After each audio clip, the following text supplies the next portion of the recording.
More on that, but first, a look at the top stories breaking at 8 this morning, starting with a Black Friday freeze and snowstorm hitting the Midwest and Northeast. Sam is tracking all of it, and Sam, you've got the turtleneck, so we know you mean business today. It's solidly an outbreak of cold air for the eastern half of the country, guys. So that big storm that dropped all the rain yesterday did something else. Unlocked some cold air and dropped some snow behind it. Of course, you're looking at Vermont. You expect snow in Vermont, and that was beautiful. But turn on the lake effect snow machine, and I'm going to show you why these lakes are not frozen just yet. Look at all the winter weather advisories and warnings and watches that are out, including lake effect snow warnings. Now that's pretty potent because this is a narrow stream of snow that can drop feet of snow by the time it's done. And it won't be done between now until Tuesday for some of these places. So we're looking at 3 to 5 feet of snow. I want you to imagine that coming in just a couple of days with a narrow band. Looking at 6 to 12 inches of snow in some parts of Michigan there. Look at Watertown, New York. This could be more than 6 feet of snow in one several-day lake event.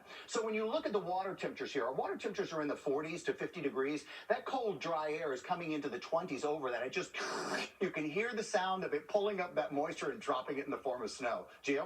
All right, I love your sound effects, Sam. Thank you so much. Now for more on holiday travel, how that weather could affect it, and that stowaway incident at JFK causing so much concern. Trevor Alt is back here with the details. Hey, Trev. Hey, good morning again, Gio. So we're learning some new details about that stowaway from another passenger who was on board this flight from JFK to Paris, and he says that it seems the flight attendants were tipped off to the stowaway because she spent the flight going back and forth between bathrooms without ever going to a seat.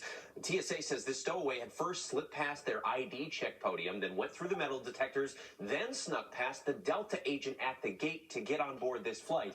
And Delta is now conducting what it calls an exhaustive investigation. Now, this is all playing out as millions of Americans are getting ready to head home for Thanksgiving. It was a slow day at airports yesterday. It picks right back up today, though, and for the next several days. Sunday, in fact, might be the busiest day in TSA history. And, of course, many more Americans are going to be driving. And traffic is going to be pretty heavy this morning. It should ease up as the day goes on. But Saturday and Sunday is the opposite. A lot of people hitting the highways later in the day. So the way to avoid that traffic will be to take off early, especially on Sunday, Rebecca. Some good advice. Thank you, Trevor.